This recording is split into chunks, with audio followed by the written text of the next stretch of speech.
अस्सलाम वालेकुम। Welcome to kitchen with हरम। कैसे हैं सब? उम्मीद करती हूँ सब खैरियत से होंगे, मज़े से होंगे। तो मीठी ईद की तैयारियों में आज हम सबसे पहले जो बना रहे हैं, हम कंडेंस मिल्क बना रहे हैं। क्योंकि कंडेंस मिल्क जो है ये एक ऐसी चीज़ है जो तकरीबन तमाम स्वीट्स में यूज़ किया जाता है। चाहे वो शीर खोरमा हो, चाहे वो फिरनी हो, खीर हो, या फिर आप केक ले लें, बिस्किट्स ले लें, तो हर चीज़ में हम इसका जो है कंडेंस मिल्क का यूज़ करते हैं। इसके यूज़ से जो है हमारी स्वीट डिश जो है वो बहुत ही यानी कि उसका टेस्ट जो है बहुत ही अच्छा होता है, बहुत ही मज़े का हो जाता है। तो इसलिए आज हम बना रहे हैं कंडेंस मिल्क। तो चलें जल्दी से शुरू कर लेते हैं। तो कंडेंस मिल्क बनाने के लिए हमने यहाँ पे एक बर्तन में जो है 1 लीटर दूध लिया है और इसे हमने फ्लेम को हाई करके गर्म होने के लिए रख दिया है। ये फुल फैट मिल्क हमने लिया है। आप चाहें तो डब्बे का दूध भी यूज़ कर सकते हैं। हम यहाँ पे डब्बे का दूध नहीं यूज़ कर रहे हैं, रेगुलर दूध जो घरों में आता है वो यूज़ कर रहे हैं। इसके अंदर हम 1 कप चीनी डालेंगे और इसे इतनी देर तक चलाएंगे कि चीनी जो है इसके अंदर अच्छे से हल हो जाए। इसे चीनी के हल होने तक मुसलसल हम चलाते रहेंगे ताकि चीनी नीचे बैठ ना जाए, जल ना जाए। अगर चीनी जल गई तो फिर कंडेंस मिल्क जो है उसका टेस्ट ख़राब हो जाएगा। कंडेंस मिल्क की चाय भी बहुत ही मज़े की बनती है और बहुत ही ज़बरदस्त बनती है। अगर आप लोग कहेंगे तो मैं इंशाल्लाह उसकी रेसिपी भी आप लोगों के साथ शेयर करूँगी। आप लोग मुझे कमेंट बॉक्स में कमेंट करके बताइएगा। आप हमारी वीडियो को पूरा वॉच कीजिएगा। मैं आपको बताऊंगी condense milk, perfect condense milk हम इसको कैसे बनाएं और इसमें अगर जो लम्स पड़ जाते हैं उनको हम कैसे ख़त्म कर सकते हैं। कुछ लोग कंडेंस मिल्क में जो है बेकिंग सोडा का यूज़ करते हैं, यानी कि जो प्रोफेशनली तौर पे जो कंडेंस मिल्क तैयार होता है इसमें नहीं इसका यूज़ किया जाता, लेकिन बहुत से लोगों को यानी कि देखा है कि वो यूज़ करते हैं। उसका यह है कि अगर आप इसको कंडेंस मिल्क को सिर्फ बेकिंग के लिए यूज़ करने के लिए बना रहे हैं तो फिर तो आप इसको जो है इसमें बेकिंग सोडा यूज़ कर सकते हैं, क्योंकि बेकिंग सोडा जो है चीज़ों को राइस करने में हेल्प करता है।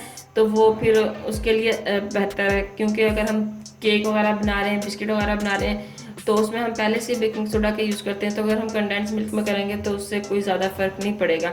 लेकिन अगर हम दूसरी चीज़ें बनाते हैं तो उसके लिए फिर आप उसका यूज़ ना करें, वो सही नहीं होता। टेस्ट जो है चीज़ों का ख़राब हो जाता है। तो हम जो है बगैर बेकिंग सोडा के इसको बनाएंगे और फिर इंशाल्लाह आगे इसी के साथ आपको बहुत सी रेसिपीज़ बना के दिखाएंगे। बहुत मज़े की इसकी रेसिपीज़ तैयार होती हैं, बहुत अच्छे इसके यानी कि यूजेस होते हैं और आपको बिल्कुल ऐसा ही यानी कि कंडेंस मिल्क देखने को मिलेगा जैसा कि आप बाज़ार से बाय करते हैं। और बिल्कुल भी आपको नहीं लगेगा कि ये आपने घर पे तैयार किया है। आप इसको बना के 2 हफ्ते के लिए फ्रिज में स्टोर कर सकते हैं और आपको बाहर से महंगा कंडेंस मिल्क जो है वो बाय नहीं करना पड़ेगा।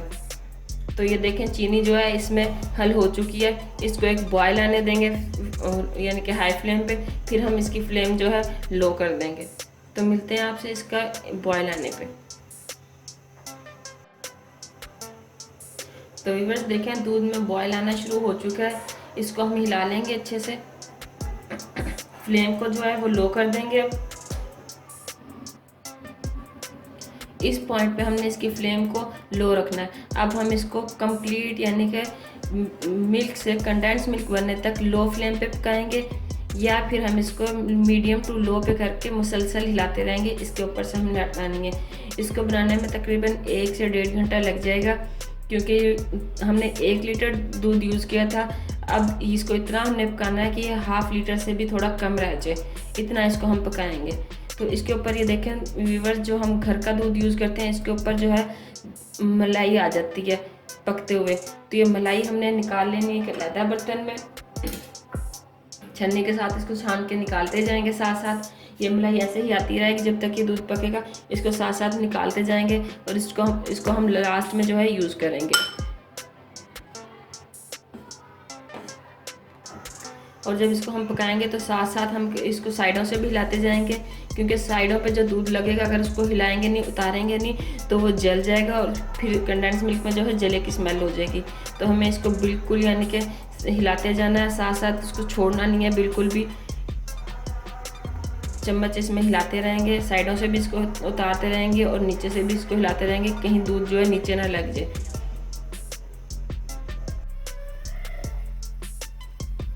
तो व्यूअर्स ये आप देख सकते हैं कि इसको पकते हुए तकरीबन पौना घंटा करीब हो गया है। आधे से ज़्यादा जो है ये पक चुका है। ½ लीटर से भी कम दूध रह गया। थोड़ी देर और इसको हम पकाएंगे इसके ऊपर से हमने जो मलाई रिमूव की थी वो इसके अंदर डाल देंगे इस पॉइंट पे आके, ताकि वो भी पक जाए और इसके अंदर कच्चापन जो है वो ना रहे। ये सारी मलाई डाल देंगे जो हमने इसके अंदर से रिमूव की थी, और इसको हमने मुसलसल हिलाते रहें तो इसके अंदर लम्स जो है नहीं बने। लेकिन इस पॉइंट पे अगर इसको हम थोड़ा सा भी छोड़ेंगे तो इसके अंदर जो है लम्स बन सकते हैं। इस पॉइंट पे आके आप इसको बिल्कुल भी ना छोड़ें, फ्लेम को बिल्कुल जो है स्लो करके इसको पकाएं।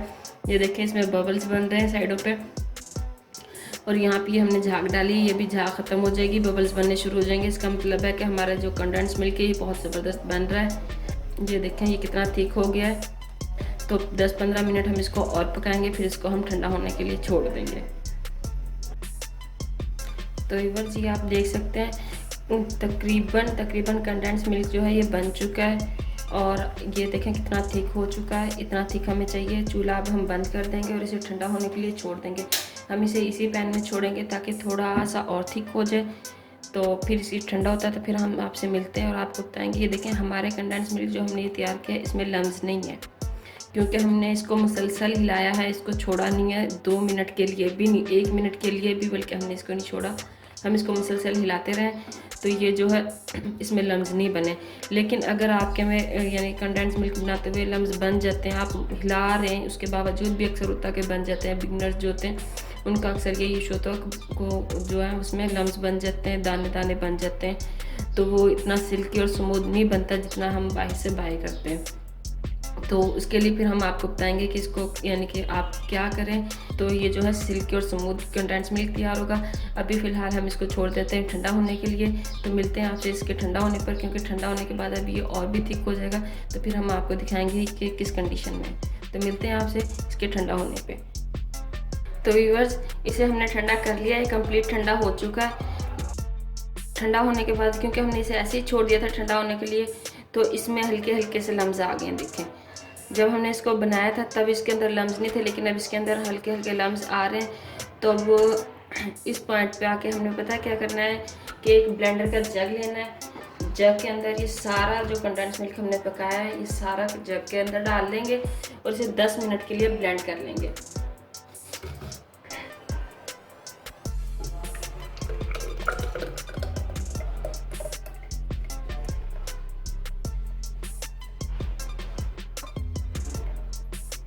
इसे ब्लेंड करने के बाद ये बिल्कुल उसी फॉर्म में आ जाएगा जैसा कि हम बाज़ार से बाय करते हैं। बहुत ही सिल्की और स्मूथ हो जाएगा। अगर आपके पास पकाते हुए भी इसके अंदर लम्स आ जाते हैं तो आपने परेशान नहीं होना। इसको ऐसे ही लास्ट में ठंडा करने के बाद आप इसको जग में डालें और इसको 10 सेकंड के लिए चला लें, तो ये बिल्कुल सिल्की और स्मूथ जो है कंडेंस मिल्क आपका तैयार हो जाएगा। और आप यकीन करें बिल्कुल ऐसा तैयार होगा जैसा आप बाज़ार से बाय करते हैं। आपको बाज़ार से बाय करने की ज़रूरत ही नहीं पड़ेगी। तो इसको हम 10 मिनट के लिए जो 10 सेकंड के लिए ब्लेंड कर लेते हैं। तो ये ब्लेंड हो चुका है, इसे अब हम निकाल लेंगे। ये देखें